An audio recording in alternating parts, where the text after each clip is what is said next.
Buenas tardes con todos. Muchísimas gracias por acompañarnos en este espacio y una cordial bienvenida a todas las personas que se van conectando. El día de hoy hablaremos sobre la educación inclusiva en las universidades, trastorno del espectro autista.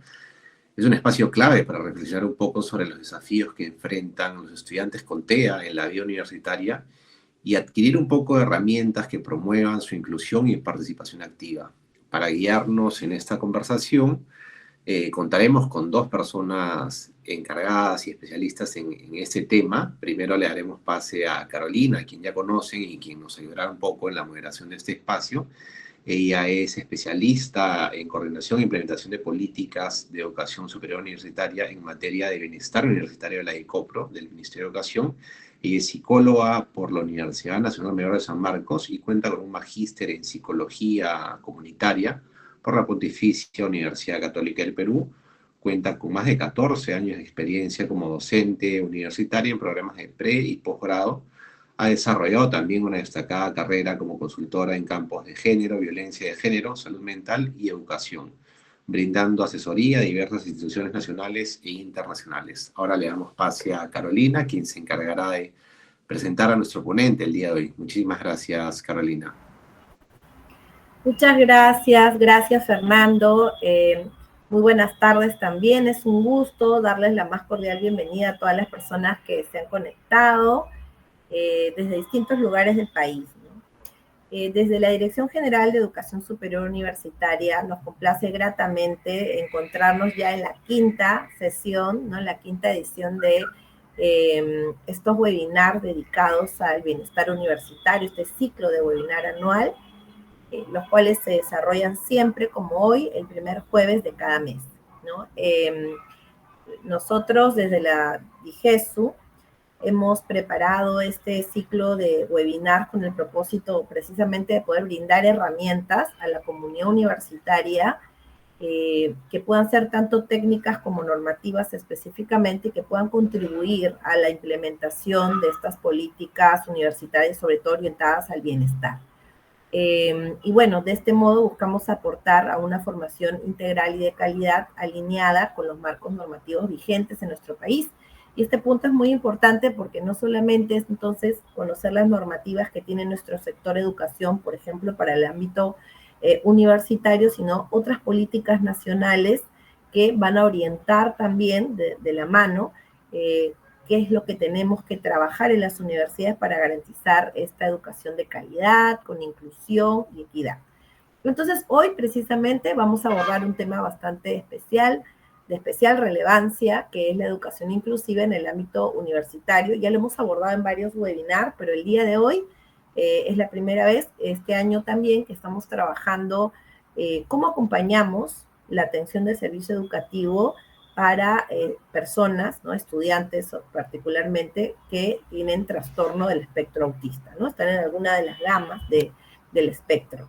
Entonces, reconocer y atender a la diversidad de formas de aprender, hemos dicho más de una vez que es el elemento diferenciador de calidad, ¿no? El poder identificar las características de hacia quienes va dirigida la formación, que son nuestros estudiantes, nuestras estudiantes, es un elemento fundamental, ¿no? Entonces, bueno, sin más, para ello tenemos el enorme placer de contar con un invitado especial, ¿no? Él es Juan Pablo Villaverde Vela. ¿Cómo estás, Juan Pablo? Muchísimas gracias por darte un tiempo y aceptar la invitación del Ministerio de Educación. Voy a presentarte. Él es psicólogo clínico, egresado de la Universidad Nacional Mayor de San Marcos, también donde hizo su posgrado en Psicología Clínica y de la Salud.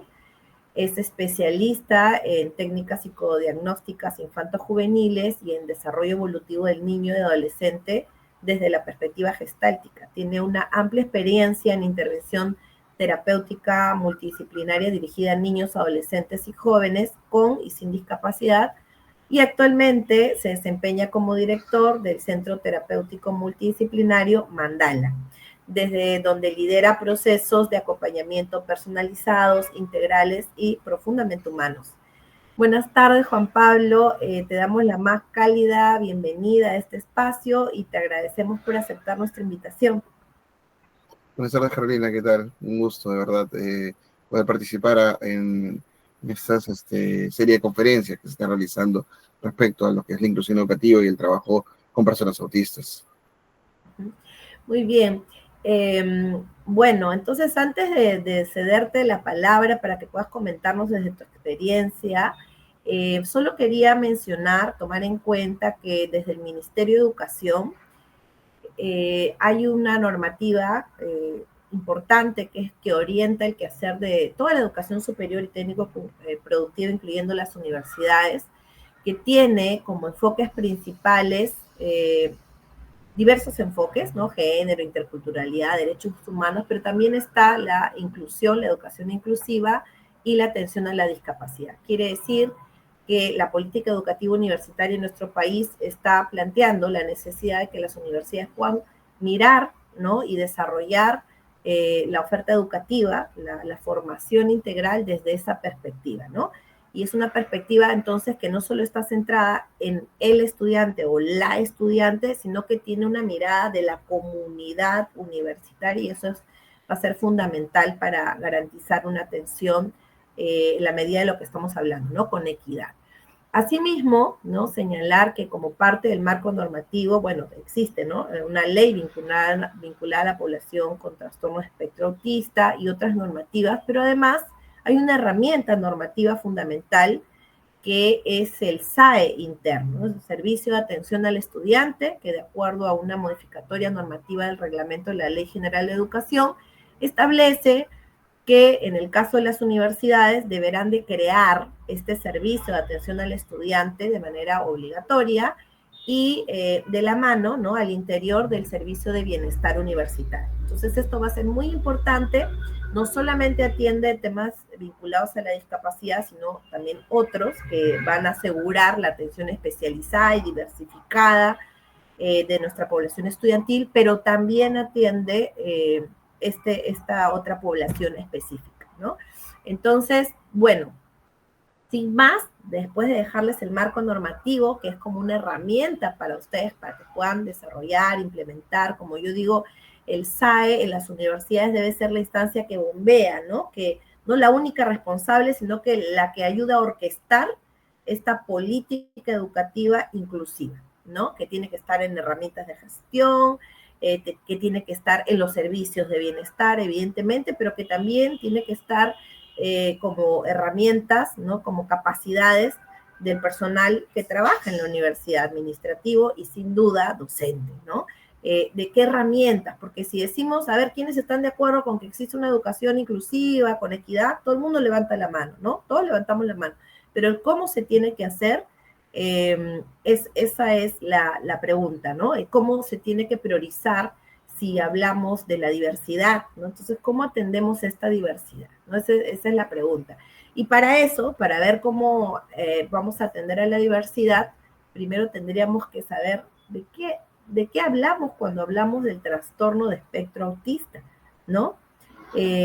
Bueno, Juan Pablo, entonces, ¿qué te parece si empezamos por ahí?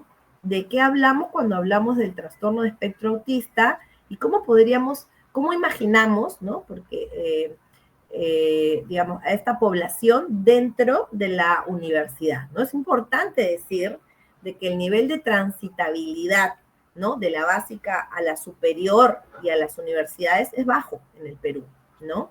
O sea, la mayoría, no necesariamente todos están transitando, ¿no? De una manera lineal desde la básica a la superior. Entonces, si ya hay esa brecha, digamos, ¿no? La transitabilidad para el caso de esta población, ¿no? Que tienen un trastorno de espectro autista, que está dentro del espectro, ¿no? Del autismo, ¿cuáles son las dificultades que están encontrando, ¿no? ¿Qué barreras están encontrando? Esto es importante porque cuando llegan a la universidad, ya son estudiantes que han estado en el sistema educativo, o sea, ya han estado en la básica, ya han desarrollado una serie de estrategias, ¿no? O probablemente ya saben qué tipo de barreras suelen encontrar, ¿no? Pero ¿qué pasa cuando llegan al ámbito universitario? Entonces, cuéntanos, Juan Pablo, por favor, de qué hablamos cuando hablamos del trastorno de espectro autista y cómo podemos ver esto en la población universitaria. Adelante. Ya, bueno, hay que tener en cuenta aquí varios puntos, ¿no? Porque todo esto que has mencionado, las leyes, las políticas públicas necesarias para poder instaurar estos servicios, incluyendo el mismo SAE interno de las universidades, van a estar basados también en necesidades específicas que tiene cada uno de los alumnos en esta población. Voy a ir poniendo una diapositiva para Sí. justamente poder más o menos guiar lo que vamos conversando, ¿no? Entonces, de esa manera lo vamos observando. Uy, ¿qué pasó aquí? ¿Se movió?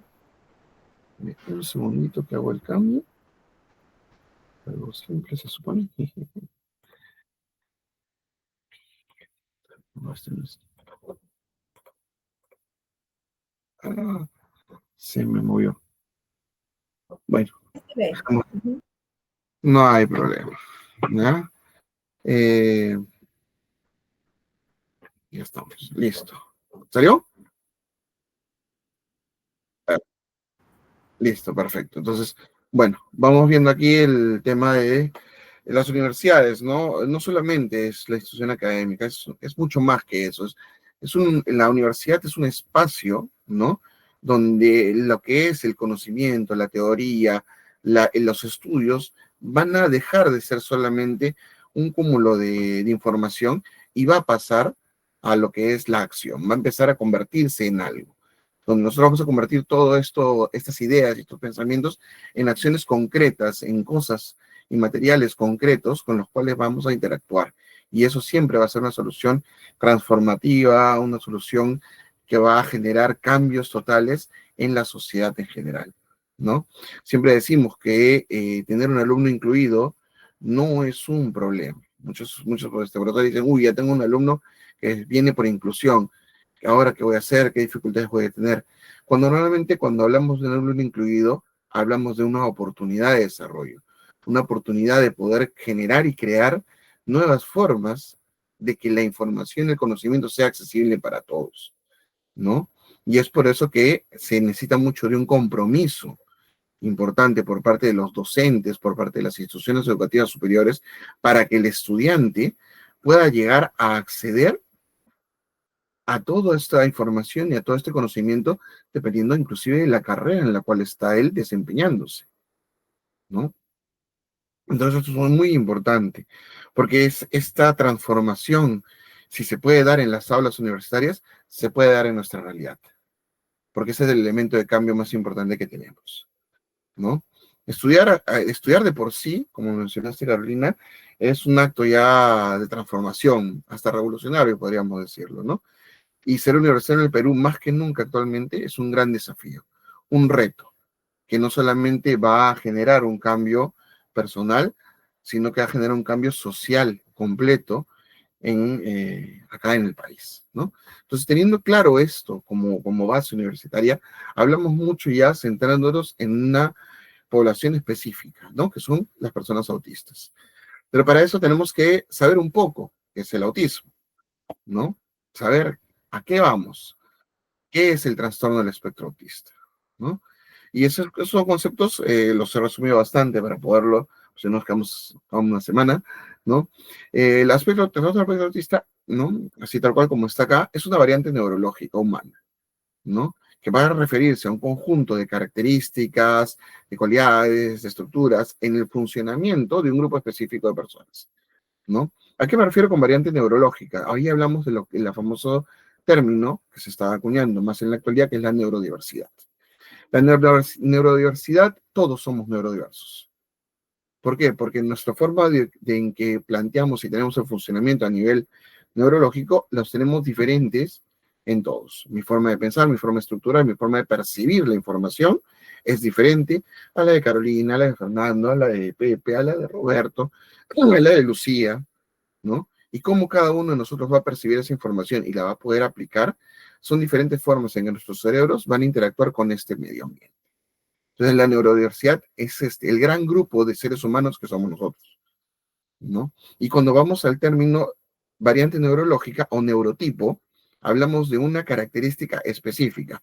El neurotipo o neurodivergencia, viene a ser la comunidad autista, ¿no? Podemos hablar de otros neurotipos, otras neurodivergencias, como la comunidad de personas con TDAH, la comunidad de personas con discapacidad visual, la comunidad de personas con discapacidad social, porque cada cerebro, debido a cada una de estas discapacidades, va a procesar la información y manejar la información de diferente manera, ¿no? Entonces, específicamente hablamos de esta variante neurológica, este neurotipo, que es el autismo, ¿no? Neurodivergente, que no es una etiqueta exclusiva del autismo, sino de estos grupos minoritarios dentro de la neurodiversidad, ¿no? Tenemos que tener en cuenta que el autismo no es causado por factores externos, ¿no? Las personas autistas nacieron siendo autistas, no se convirtieron en el camino, no las convirtieron o no los enfermaron, como a veces decimos, sí, se enfermó de autismo porque le pusieron la vacuna, porque la mamá era muy fría, porque le dieron estos alimentos, etcétera, ¿no? Se ha comprobado en las investigaciones, ¿no?, más actualizadas, entre el 50 y el 90%, ¿no?, de heredabilidad genética en autismo, siendo que hay en línea directa, ¿no?, eh, antecedentes en padres, abuelos y hasta la cuarta generación, ¿no?, tatarabuelos y bisabuelos. Entonces siempre hay estas variantes que se manifiestan definitivamente en nuestra persona autista actual en características tal vez más marcadas o diferentes a las de otros, porque también cuando hablamos de autismo hablamos de un espectro, porque por eso es trastorno del espectro autista, ¿no? También va a comprender todo lo referido a los patrones de conducta, a cómo proceso el aprendizaje, a cómo proceso, ¿no?, la información sensorial, la información emocional, cómo proceso la información cognitiva incluso. La forma en que aprendo es diferente y variable, ¿no?, a otra persona, ¿no? Como decían, ¿no? Siempre tenemos diferentes formas de aprender y diferentes formas en que el conocimiento puede llegar a cada uno. Y hay diferentes maneras de lograrlo, ¿no? Entonces ahí vamos un poco hablando de esto del autismo, ¿no? El autismo tiene una forma muy diferente y particular en cómo ellos, ¿no?, cómo la comunidad autista puede llegar a sus propios procesos de aprendizaje, ¿no? Hablamos también de los famosos patrones de conducta repetitivos, que son las rutinas repetitivas, ¿no? Las dificultades que pueden tener para poder comprender interacciones sociales, ¿no? Llegar a entender el doble sentido o las frases no literales, ¿no? Como decía el famoso chiste que le había pasado mal, pues suena como chiste, pero le hace una anécdota, ¿no? De, un favor, anda a la tienda y cómprame un, un kilo de papas. Y si tiene huevos, y si el de la tienda tiene huevos, tráeme 8, ¿no? Entonces viene y llega el chico, ¿no? El autista llega con sus 8 kilos de huevos a la casa. ¿Por qué? Porque, con sus 8 kilos de papa a la casa. ¿Por qué? Porque el de la tienda sí tenía huevos a la venta, ¿no? Pero la literalidad del mensaje, ¿no?, es anecdótico, porque yo voy a entender eso literal. Porque sí, me dijeron que si tenía huevos que comprara 8. ¿8 qué? 8 kilos de papa, que es lo que iba a comprar. Entonces, ese tema de esa literalidad sí es importante siempre tenerlo en cuenta, porque esas sutilezas sociales, esos pequeñas cositas que a veces uno dice como que son el famoso sentido común, que es el menor de los sentidos, el menos de los sentidos que existen, ¿no? Es algo que tenemos que tener siempre en cuenta cuando interactuamos con alguien dentro del espectro, porque esta literalidad puede ser no captada o muy mal interpretada dentro de la comunidad, ¿no? Ahora, yendo un poco más al área clínica y teniendo claro esto, para poder, no todos las personas que tienen, y esto sí hay que tener en cuenta, porque nos vamos a poner un poco clínicos, estas características como rasgos, para poder establecer y decir si esta persona pertenece al trastorno del espectro autista, hay una serie de criterios clínicos que hay que validarlos. En la actualidad, estos criterios pueden ser autodescubiertos por la misma persona ya adulta, ¿no? Y poder descubrir, oh, mira, soy autista y voy a una serie de estructuras de validación de mi propio reconocimiento o venir ya diagnosticado desde años anteriores. Muchas veces los diagnósticos se hacen cuando todavía los autistas son niños, ¿no? Por este tema de la importancia del desarrollo temprano de habilidades. Entonces, estos criterios hay que manejarlos muy puntualmente, ¿no? Se habla de un primer criterio donde la persona pues va a tener dificultades en la interacción social y en la comunicación, ¿no? Si bien dice déficits, que es el criterio clínico tal cual está en el manual, se habla más de dificultades a la hora de la práctica clínica como tal, ¿no? Entonces, este tema de la dificultad en la comunicación, en la interacción social, tiene que estar presente y marcado. Este tema de la reciprocidad socioemocional, yo poder sentirme como yo me siento, la pragmática que decimos del lenguaje, ¿no? Esta dificultad para expresarme, que no necesariamente es una dificultad oralizada, porque a veces la parte oral la vamos a sobrevaluar mucho, y si no oraliza, entonces no entendemos cuando hay otros sistemas de comunicación. Ya los mencionaremos también, ¿no? Y dificultades para desarrollar, mantener y comprender las relaciones sociales. Eso es un primer criterio. Otro criterio dentro de los manuales clínicos está los patrones repetitivos y restringidos de conducta. ¿Qué son estas habilidades o intereses profundos, ¿no? Que puede tener la persona? Por ejemplo, le gusta dinosaurios, o ya hablando de adultos en la universidad, les gusta cierto tipo de anime, o les gusta cierto tipo de música, o el fútbol, ¿no? O alguna otra actividad muy específica. Y es un interés tan profundo y tan especializado que está muy detallado de cómo lo hacen, ¿no? Tienen mucha adherencia a rutinas. Y sobre todo tenemos la hiper o hiporreactividad, que es cómo reaccionan. Que vamos desde la hiperreactividad, que estamos muy a punto de hacer algo, o estamos totalmente apagados y ni nos movemos, ¿no? Como dicen los chicos, ¿no? Que es importante tenerlo. Otro criterio también, que esto debe estar presente desde la infancia temprana. O sea, no es algo que yo como joven de 22 años o de 21 años, de pronto me doy cuenta, mira, empiezo a tener estas dificultades, pero en mi historia personal es algo que no he tenido desde pequeño. Me viene a suceder desde más o menos cuando entro a la universidad. Entonces, ya el criterio empieza a no encajar adecuadamente, porque tiene que estar el A y el B presentes, ¿no? Otro criterio es que estos conjuntos de síntomas van a limitar, ¿no? Y a alterar el funcionamiento diario. ¿A qué se refiere con limitar y alterar? No es que van a impedir que la persona realice acciones, sino que las acciones que realiza se van a ver chocadas por estas barreras, ¿no? A nivel de comunicación, barreras a nivel pedagógico, barreras a nivel de la representación de la información, ¿no? Las barreras, inclusive de infraestructura que pueden aparecer para yo poder llegar a o desplazarme por esta ciudad, ¿no? Entonces, este tipo de estas dificultades mencionadas en el criterio A y B van a limitar y van a dificultar el funcionamiento diario de la persona, ¿no? Y bueno, por último, el último criterio clínico es: estas alteraciones no se van a explicar mejor con otro diagnóstico, otro tipo de discapacidad, ¿no? Cuando hablamos de neurodesarrollo, específicamente, hay muchos criterios diagnósticos desglosados, porque acá está, digamos, la parte de arriba de todos los criterios, ¿no? Ya hay que entrar al manual a ver todos los indicadores que hay por cada uno de los criterios.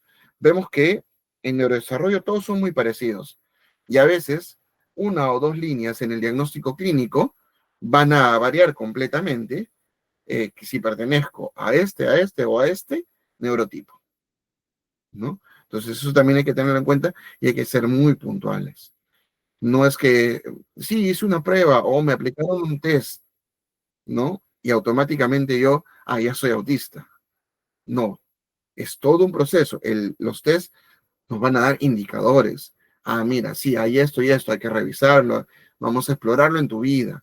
Estamos hablando ya de un diagnóstico llamado diagnóstico tardío, porque se está haciendo en la juventud, ¿no? O al final de la adolescencia, en el caso de los recién ingresantes a la universidad, ¿no? Entonces, eso definitivamente hay que poderlo desarrollar y trabajar, y se va viendo paulatinamente y cómo esto se desarrolla en todos los aspectos de vida del estudiante, ¿no?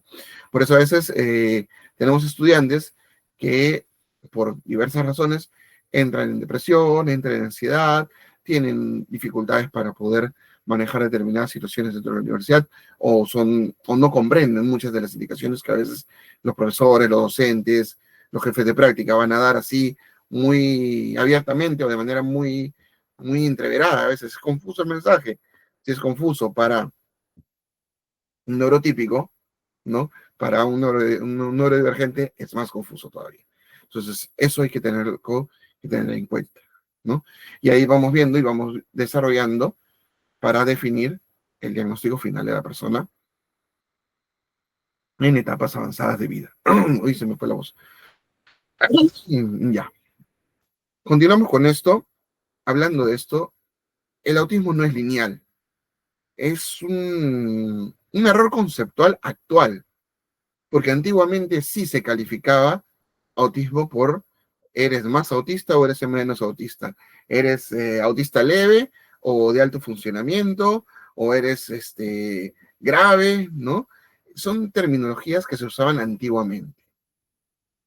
Definitivamente, pues estamos hablando del 2015 para atrás, hace 10 años ya, hay muchas cosas que se han ido cambiando en el autismo.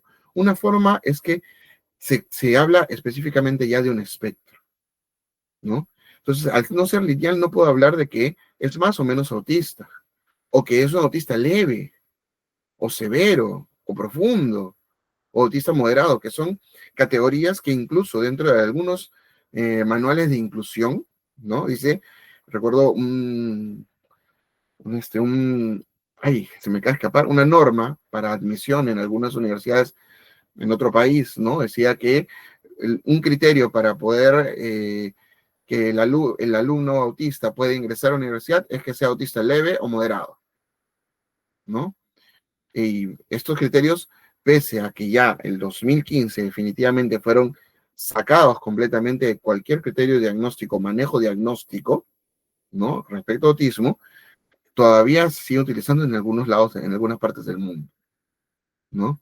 Entonces, ¿cómo yo sé si es leve o moderado? Y lo basaban en base netamente a la conducta, ¿no? Si aparentaba ser normal o no. A eso se refería mucho en el moderado, ¿no? O venían a este tema de que es el alto o bajo funcionamiento, ¿no? ¿A qué se referían con alto o bajo funcionamiento? ¿Qué tan funcional era la persona? Entonces el criterio ya no era sobre si era leve, moderado o severo, ¿no? Sino qué tan funcional era para una actividad o para un entorno, ¿no? Entonces, así, es alto funcionamiento, le decían, o lo que le llamaban al Asperger antes, ¿no? Que es un diagnóstico que también desaparece cuando van actualizando los criterios mismos diagnósticos en lo que es autismo. Entonces hablaban de eso. Todavía sí, hay personas que deciden todavía identificarse con el diagnóstico de Asperger, pero es una decisión propia. Que ellos dicen, sí, es que a mí me dijeron que yo era Asperger, entonces yo soy Asperger y me identifico como Asperger. Es una decisión personal, que el mismo autista ha decidido en nombrarse y definirse de esa manera. Sin embargo, si hablamos de criterios clínicos, vamos a un especialista en la actualidad y el especialista, lo que pasa es que tú eres Asperger. Estamos hablando de un desfase en información de diagnóstico ya de 10 años, ¿no? Entonces tenemos que tener un poco de cuidado de cómo estamos manejando eso, porque no es que yo soy más funcional o menos funcional. La funcionalidad inclusive es circunstancial en la vida de cualquier ser humano, ¿no? Yo un día me puedo despertar apesadumbrado, todo amojonado, que no quiero ni moverme, y ese día, pues, no, apenas si hago bien mis cosas, esos días pesados que a veces uno, cualquiera puede tener. Y ese día mi funcionalidad en general fue baja, ¿no? Pero otros días me despierto y estoy hecho pilas y salgo y hago mis cosas, realizo, funciono, salgo aquí, salgo acá, y normal. Entonces la funcionalidad no puede ser un criterio para poder decir qué tan bueno o si es que el estudiante puede ingresar o no a una universidad, ¿no? Y ahí va este tema del espectro. El autismo no es igual en todos. Si has conocido a un autista, entonces sabes de una forma de ser autista. Si has conocido a un autista, no significa que conociste a la totalidad de la población de autistas hablando solamente de Lima, ya que estamos en Lima, o hablando solamente de Perú. Es totalmente diferente al autista de acá. Podrán parecerse, podrán tener dificultades similares, por eso están los criterios diagnósticos. Pero ahí viene el tema del espectro. Ahorita lo vamos a ver, ¿no? Y recordar que siempre las barreras del autismo no están en el estudiante. Y vamos a explicar brevemente las barreras, que es algo tan sencillo como decir mis lentes. Si yo voy a ir a la universidad teniendo un problema de visión, ¿no? Y no tengo este sistema de apoyo, que son mis lentes, voy a tener dificultades para mirar, observar, analizar. La barrera va a estar en mí por tener baja visión.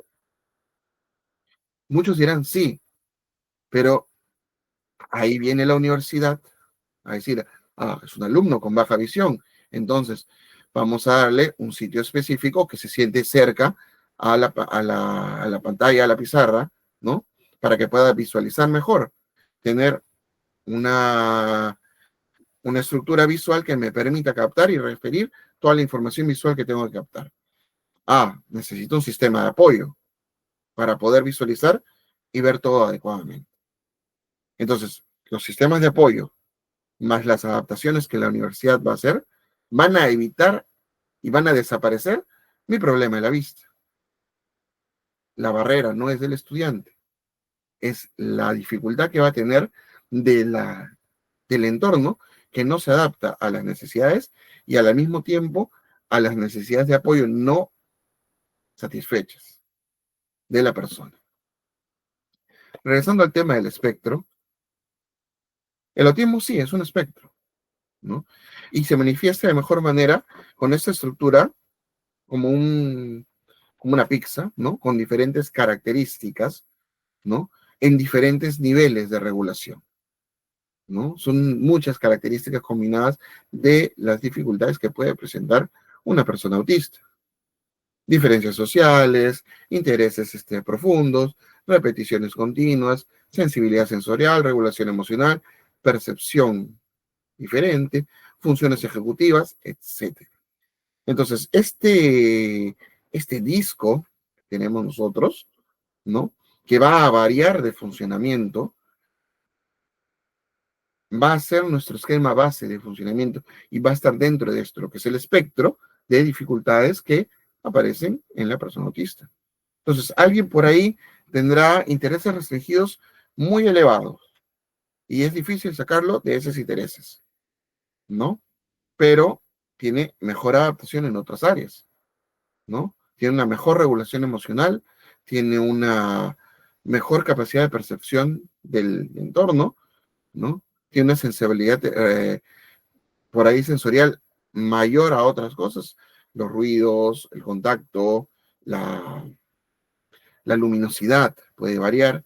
Entonces, esto hay que tenerlo en cuenta, que esta pizza, ¿no? Con diferentes grados, diferentes regulaciones, van a estar dentro de que cada persona va a tener un esquema totalmente diferente de cómo va a participar. Y tener en cuenta, sobre todo aquellos autistas que han venido con estrategias que vienen ya de casa y vienen ya desde años anteriores, no solamente en la universidad, van a poder regular y manejar muchas de estas características o dificultades de una mejor manera que otros que todavía no lo han aprendido a trabajar, ¿no? Y esto va a ir variando a través del día a día, siendo inclusive en algunos casos lo que llamamos una discapacidad dinámica o la famosa teoría de las cucharas, ¿no?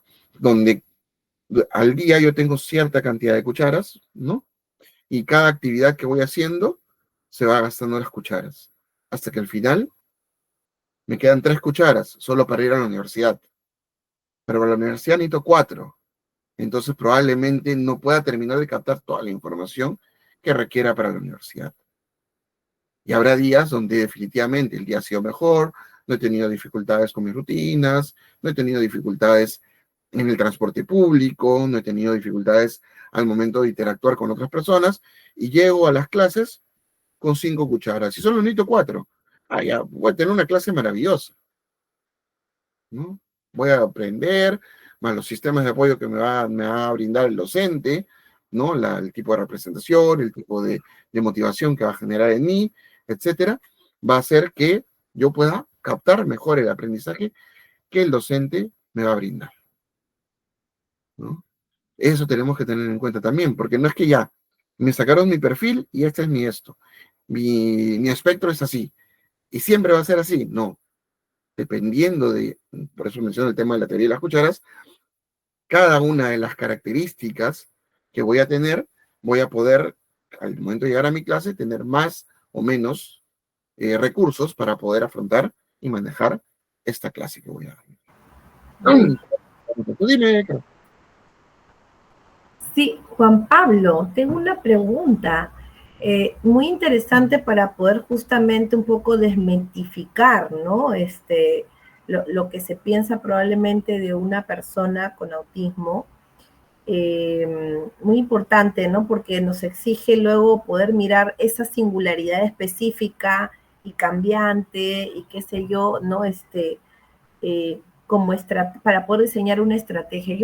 Yo trataba de pensar, ¿tú crees que nos podrías poner como algún ejemplo o caso, imaginar un estudiante con TEA, qué tipo de barreras podría encontrar? Porque yo me imagino que con esto de la teoría de las cucharas, mientras más barreras se encuentre, como que se les desgasta más rápido sus cucharas, ¿no? Y entonces va a ser mucho más difícil aprender, pero no porque haya un problema cognitivo ni nada, sino que es un desgaste mayor y un esfuerzo, un sobreesfuerzo que tiene que hacer de manera, o sea, injustamente, ¿no? O sea, si no hubieran estas barreras, podría ser mejor, y en ese sentido la igualdad y la equidad en el ejercicio de derecho educativo. Entonces, si pudiésemos imaginar un poco qué barreras, o tal vez algún supuesto estudiante universitario que de repente has podido trabajar en tu práctica clínica, ¿no? ¿Qué barreras y cómo podría responder la universidad, un poco para ir imaginando lo que mencionas?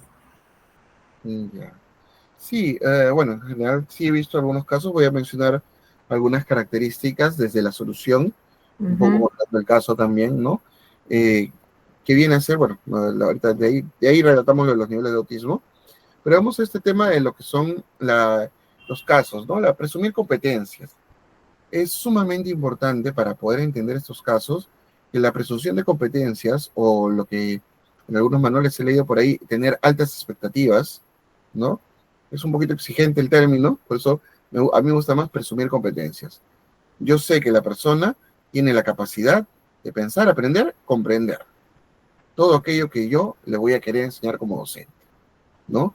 Incluso si yo como docente no tengo ninguna evidencia, no tengo la capacidad de poder visualizar, ¿no? Que el estudiante tiene alguna dificultad. Tengo que presumir y asumir que tiene y que puede hacer, ¿no? Entonces, uno de los casos más comunes, lo tuve con uno de mis chicos que hace poco acaba de terminar su carrera, pues tuvimos su ceremonia de graduación, fue algo muy emocionante, en verdad, ¿no? Es que se le abre normalmente. Las personas tendemos, los adultos sobre todo, tendemos a querer hablarles como que, sí, ¿me entendiste? Ah, entonces tienes que tenerlo con más cuidado. Ah, como si fuera, no solamente como si fuera un niño, sino como si realmente no tuvieras tanta capacidad de comprensión. O sea, joven con el cual comento, ¿no? Tenía una dificultad en la zona articulatoria y por ende, pues sus palabras no eran tan claras. E inclusive para poder expresar algunas cosas más complejas, él se valía, tenía su tablet, con un sistema alternativo de comunicación, con el cual le ayudaba a poder expresar frases muy complejas que él no podía articular al mismo ritmo que a veces se le exige, ¿no? Entonces, en este caso, tuvimos que trabajar con este docente para que dejara primero de hablarle como si tuviera problemas para entender solo por una dificultad en el habla. Ahí el docente tenía que asumir, hablarle normal, ¿no? Pero sí, entonces tú vas a poder, me sigues, ¿no? Tú vas tratando de hablar a ritmo porque era un tema articulatorio, entre sus dificultades, y no utilizaba o no sabía cómo manejar el saco, porque el chico sacaba la tableta para poder expresar algo, alguna consulta, y no le prestaban la atención. Claro, la tablet no tiene el volumen para escucharse en todo el auditorio de cada salón de clases. Los pequeños sí, pero los chiquitos no, los grandes no. Por eso es muy importante que y esto fue una dificultad, no solo con un docente, fueron con varios docentes que infantilizaban la conversación. Lo trataban como si fuera un niño pequeño, un chiquito. Y era un estudiante universitario, igual que el resto, ¿no? Y con buenas notas inclusive. Pero esta dificultad de oralización, esta dificultad al momento de interactuar con otros, lo hacían pensar que, es como un niñito, es como un pequeñito, ¿no? El hermano menor en el salón, incluso le llegó a decir una profesora en el salón, ¿no? Una docente. ¿Por qué no le mandarle una carta a Bienestar Estudiantil para decir, por favor, dejen de decirle hermano menor, que a mi paciente no le agrada, ¿no? Porque no son más pequeños, no son niños grandes. Son jóvenes, y tal igual como los otros jóvenes, ¿tienen algunas dificultades para expresión y para interacción? Sí, pero no por eso son niños, no son niños grandes, ¿no? Eso es uno de los casos. Otro de los casos que también es el tema de la sobreayuda, ¿no? Ya profesores que saben docentes que saben que tiene el diagnóstico, están encima y necesitas esto y quieres esto, no comprendiste, ven, te explico. Van al tema ya de sobreayudar, de querer estar ahí encima el alumno para ayudarlo en todo, ¿no? Un poco más y le resuelven el ejercicio, ¿no? O las prácticas para que el chico pueda comprender. Pero esta sobreayuda también es importante porque no le da tiempo a algunos jóvenes, ¿no? Algunas jóvenes, de poder justamente hacerlo a su ritmo. No todos los chicos autistas van al mismo ritmo.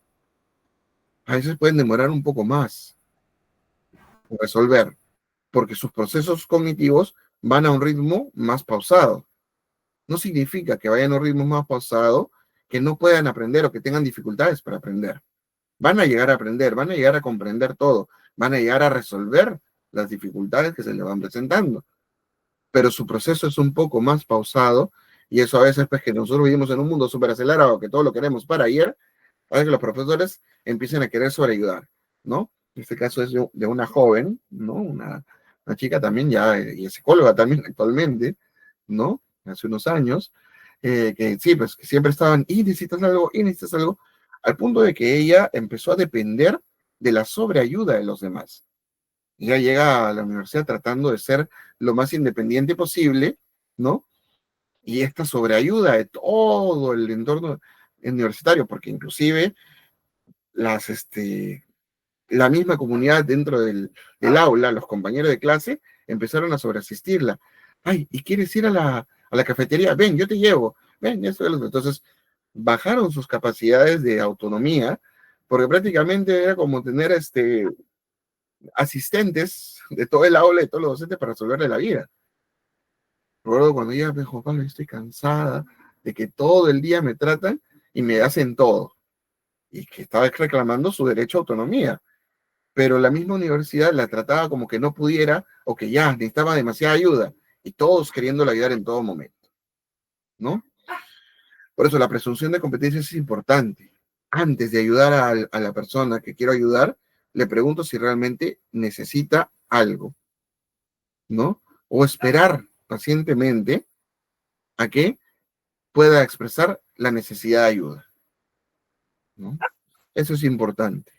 Otro de los temas, y esto nos pasó con un joven que no tenía dificultades en la parte oral, expresaba muy bien, tenía una expresión oral muy buena, ¿no? Hacía muy larga la historia, como 10 minutos para contarte algo muy puntual, ¿no? Entonces, pues yo pongo al Wonka aquí así, cuéntame más, nada más. El falso interés, ¿no? Nos ha pasado mucho con algunos docentes universitarios, el interés fingido, ¿no? De que sí, te ponen el asesor y el asesor está ahí que lo mire, ya, muy bien, sí, ya. Pero le preguntas, ¿entendiste lo que te dijo? Bueno, ya vemos cómo lo ayudamos, ¿no?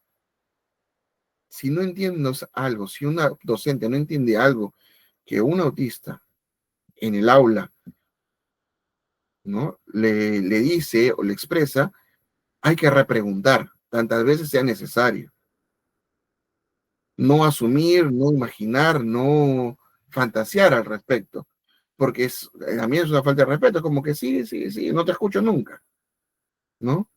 No sé, Tal vez como, bueno, mirando el tiempo también quiero aprovechar este ejemplo que en un momento me ponías de los audífonos, ¿no? claro, Me gustaría que lo comentes. claro. Va un poco a esto, ¿no? El tema de las estereotipias, ¿no? Hay autistas, acá está un joven, ¿no? Una imagen por este registro, sabemos que es autista, ¿no? Que está en su celular, pero él usa los audífonos no por un tema para escuchar, sino para reducir el sonido del exterior. A veces la bulla o el volumen de las cosas que hacemos es muy invasivo, ¿no? Entonces, eso hay que tenerlo en cuenta. Pero cuando vemos a un joven autista con audífonos, nos vamos de frente a la estereotipa, a la imagen del autista, así, y balanceándose, fastidiándose, incomodándose. En la televisión, ¿no? Y la televisión nos muestra muchas veces autistas eh, ficticios. Es como ellos creen, o los productores de la televisión creen que es un autista, ¿no? Hay un libro muy simpático sobre estereotipias, sobre este tipo de situaciones, que es Yo no soy Sheldon Cooper. Así se llama el libro. Un libro chiquito escrito por un joven autista, ¿no? Que en la universidad lo estigmatizaron justamente porque estaba de moda Viva en Teoría hace 12 años, ¿no? Y justamente, pues, todo el mundo decía, sí, los autistas son genios, incomprendidos, o como estas series actuales, Good Doctor, o otras series donde ponen al autista como genios maravillosos, increíbles. Y no todos son genios. Todos tienen la misma capacidad de desarrollar habilidades de aprendizaje, sí, de ser muy buenos en lo que hacen también, ¿no? Pero a veces la fantasía nos lleva a estereotipar. Y este tema de los audífonos es importante.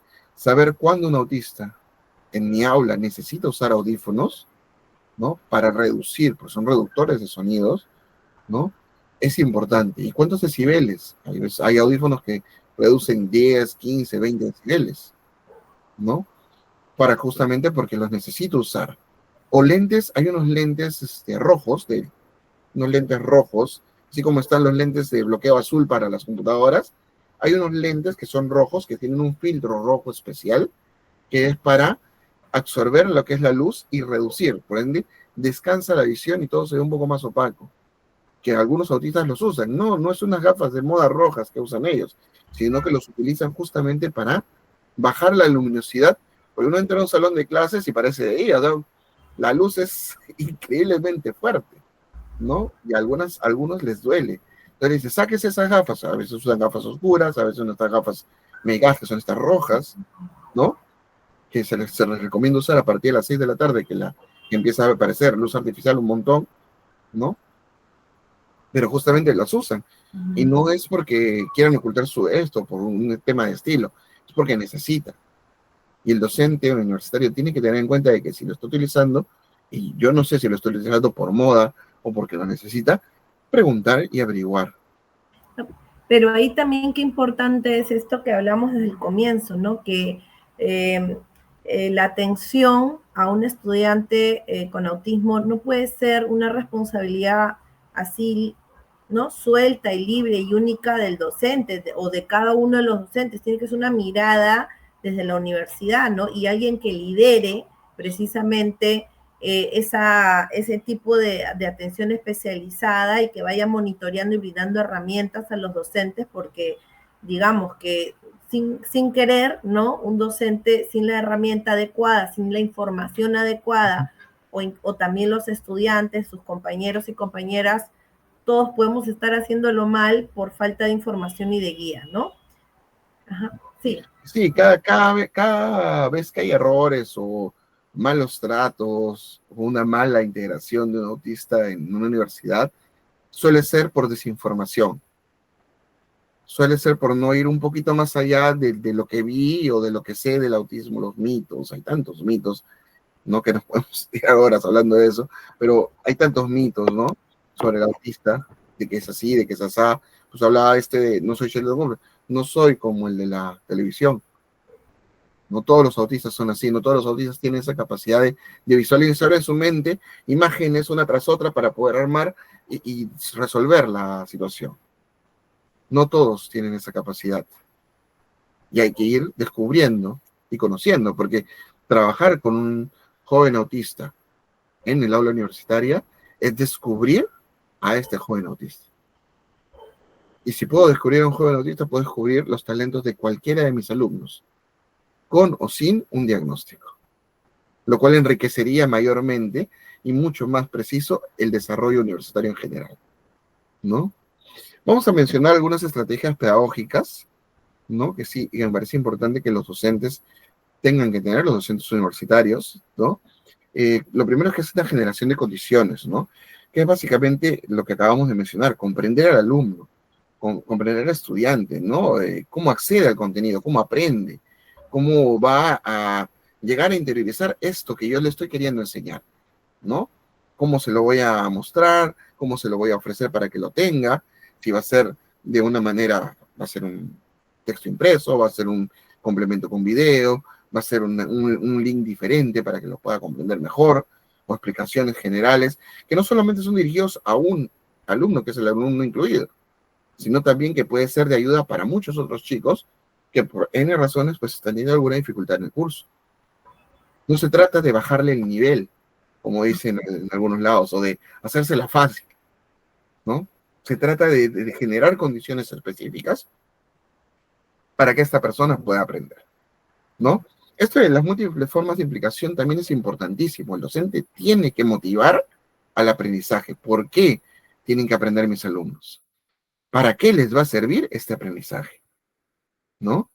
Yo como docente de universidad tengo que contribuir a que esta implicación en el aprendizaje de lo que yo quiero lograr sea satisfactorio, que se sientan bien consiguiendo y aprendiendo más.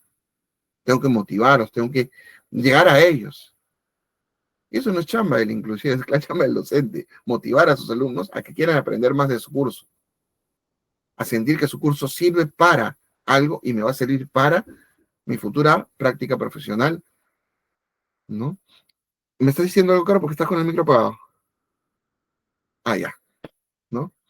Otra estrategia pedagógica es generar los apoyos educativos. Como docente, tengo que ver, ¿no?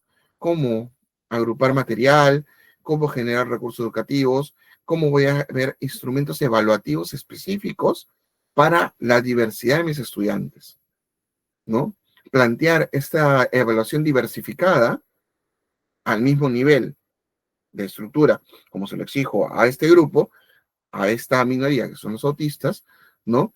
Cómo se los voy a aplicar según sus características, para que ellos también puedan responder a esta evaluación que me va a decir si están o no llegando a comprender y medir su capacidad de aprendizaje, qué tanto han aprendido lo que yo como docente les quiero enseñar. Los entornos accesibles son importantísimos. Yo como docente tengo que generar esos espacios. ¿Cómo se va a dar el proceso de aprendizaje? ¿Cómo vas a facilitarse la comunicación en diferentes momentos? ¿Cómo voy a trasladar esto? ¿No? ¿Cómo va a ser lo que hablábamos hace un momento de los audífonos? ¿Cómo voy a adaptar el ambiente? Ah, ya, voy a poner las luces de fondo van a estar apagadas de tal manera que atrás haya menos luminosidad, ¿no? Y yo sé que ahí se va a sentar mi alumno autista y va a estar atento a la clase, no es que se va a ir a dormir al fondo, que es un prejuicio, ¿no? Sino que la clase va a estar adaptada. ¿Cómo va a ser mi material? ¿Qué recursos tecnológicos voy a utilizar? Si tengo o no como docente que aprender SACs para algunos de mis alumnos que tienen dificultades en oralizar, ¿no? ¿O qué otros medios de comunicación podemos tener? Hay algunos alumnos que se comunican increíblemente bien por WhatsApp, pero cuando estás uno a uno no pueden expresarse. Entonces, tener una comunicación textual con la otra persona es otra forma de comunicación, a veces inclusive estando frente a frente, ¿no? Que socialmente por ahí se ve cosas de que se ve mal, de que se estén mandando mensajes de un lado a otro de la habitación si pudieran interactuar, pero a veces hay personas que lo necesitan y que tienen una mejor comunicación de esa manera que yendo a hablar con la otra persona, ¿no? Uso de elementos pictóricos. Esto es muy importante. el docente tiene que integrar en todos sus dictados de clase elementos pictóricos que refuercen, ¿no? Que refuercen y enlacen la información presentada en texto y auditivamente. Porque no es que yo le pongo la imagen acá, no, tiene que ver imágenes que complementen o enlacen la información que yo les voy a dar a mis alumnos, ¿no? Autistas, y que les ayuden a poder enlazar estos conocimientos de manera gráfica, ¿no? Identificar también las características y demandas de los estudiantes, que esto que hablábamos hace un momento muy importante, ¿no? Si yo sé que Roberto tiene estas características y estas necesidades, pero tengo otra alumna que es Luciana, también tiene estas características, ¿cómo puedo hacer, cómo puedo brindar estas características para ambos, ¿no? Y al mismo tiempo para todo mi grupo del aula, ¿no? Y que todos lo puedan comprender. Entonces tengo que ir identificando esto de cada uno de mis estudiantes, diversificando y dando estrategias a todo el aula, ayudándolos a participar, conocer de estrategias de autorregulación. A veces mi alumno necesita simplemente salir un rato, como que va al baño y regresa, ¿no? Y eso simplemente le da la regulación, el movimiento que necesita, que es una pausa activa, para poder destensarse y poder seguir con el proceso de aprendizaje. O tener estos muñequitos que se aplastan continuamente, ¿no? O tener algún elemento, tal vez no sonoro, ¿no? Porque a veces hacen ruido y dicen, no, mi clase. Pero si eso no interfiere con la clase, porque hay otras actividades que realiza que imitan que este sonido sea negativo para mi clase, definitivamente voy a hacer que esto pueda pasar desapercibido. Ah, profesor, ¿qué se molesta? ¿En qué te afecta para el aprendizaje? Tal, tal, tal. Yo tengo que ver cómo es que mi alumno necesita regularse, tanto externo como internamente. Y eso Un también. comentario a eso ahí nuevamente es importante tener una mirada de aula, de salón también, ¿no? Porque, por ejemplo, yo tenía una estudiante en la universidad que a veces le gustaba sentarse en el piso. O sea, estábamos en la clase y un ratito necesitaba sentarse en el piso, que era frío, y luego volvía, o sea, se sentaba ahí mismo, o sea, de su asiento al piso, y luego otra vez se sentaba ahí, ¿no? Entonces al comienzo como que todo el mundo se quedó así, ¡ay, qué pasó, no! Yo tampoco sabía, pero ya poco a poco me empecé a dar cuenta y conversamos y ya, o sea, es algo que se tiene que abordar, no se puede ocultar o tapar, hay que conversarlo de manera tranquila, ¿no? O sea, pero Claro, también porque frontal los demás se directo. pueden preocupar, ¿no? Entonces es importante no llenar, o sea, o no dejar espacio para la especulación o la estigmatización, sino más bien conversarlo, ¿no? Ya nos queda solo un minuto, pero por favor, las partes de las estrategias institucionales también van a ser fundamentales. Me lo paso así rapidito, Sí. porque son sencillas y muy puntuales, ¿no? Gracias. Bueno, la política institucional tiene que reconocer específicamente a los estudiantes con autismo, ¿no? Y otros diagnósticos. O sea, tiene que haber una política dentro de la institución que permita y facilite cómo va a ser el camino para esos estudiantes incluidos, ¿no? Hay que crear el SAE interno, ¿no? Como parte de la unidad de bienestar estudiantil. Y esto es importantísimo porque esta unidad se va a encargar, como te he dicho, de capacitar y orientar a los docentes para que puedan hacer un trabajo de inclusión mucho más adecuado. Y es sumamente necesario que cada universidad, aparte de tener sus unidades de bienestar estudiantil, tenga su SAE interno que se encargue de orientar y ayudar a los docentes en todos estos procesos, ¿no? Hay que crear una evaluación formativa personalizada de cada estudiante. Eso lo ve el SAE de alguna manera en conjunto y trabajo con los docentes. Algo que mencionaste hace un momento, el líder inclusivo. Tenemos que crear un líder inclusivo, mínimo uno por escuela académica, que nos va a ayudar a impulsar la eliminación de barreras a través de todo el trabajo, de todo lo que hay. Planificación, documentos, gestión, etc. El líder inclusivo en cada escuela ayudaría masivamente a que no solamente los autistas, sino otros chicos incluidos tengan mejores oportunidades dentro de la comunidad estudiantil. Identificar claramente las barreras y organizar la atención educativa de los estudiantes con discapacidad. También estas barreras pedagógicas de acceso y curriculares. Sumamente importantes tener esas tres barreras totalmente mapeadas en cada uno de nuestras escuelas académicas a nivel universitario, ¿no? Y los instrumentos de gestión o a la luz del enfoque inclusivo. Tenemos que basarnos en el enfoque inclusivo. Ya hay leyes, hay normativas, incluye inclusive hay marcos técnicos dentro de lo que es el Minedu, todavía, si bien a nivel de lo que es básica, ¿no? A nivel de básica regular, pero puede escalar y ir generándose a nivel más alto. Todo para garantizar la participación equitativa y exitosa de todos los estudiantes, por igual. Básicamente, esas serían las estrategias institucionales principales. Muchísimas gracias. Gracias Juan Pablo, a ti. De verdad yo sé que siempre es un desafío en un tiempo tan corto decir tantas cosas y encima en clave de herramienta, que es lo que siempre nosotros intentamos dar en los webinars. Creo que ha sido sumamente importante lo que nos has dicho, de lo que nos has hablado. Hay mucho que romper estigmas, pero también lo que tú dices, ¿no? En múltiples ocasiones las problemáticas que pueden enfrentar la población estudiantil con autismo es por falta de conocimiento e información, ¿no? Entonces, importante todo lo que nos has comentado. Yo quiero agradecer también a la institución a la cual representas, Mandala, que se ha hecho presente en este espacio de manera voluntaria. Y bueno, en nombre de la Dirección General de Educación Superior Universitaria, agradecer a cada una de las personas que se han conectado, que van a socializar este video que va a estar grabado, que va a estar colocado en el repositorio del Ministerio de Educación para que ustedes lo puedan volver a ver o a compartir con quienes se requiera. Entonces, muy buenas tardes a todos, a todas, y hasta la próxima oportunidad que vamos a tener el jueves de agosto, el primer jueves de agosto, estos webinars dedicados al bienestar universitario. Buenas noches.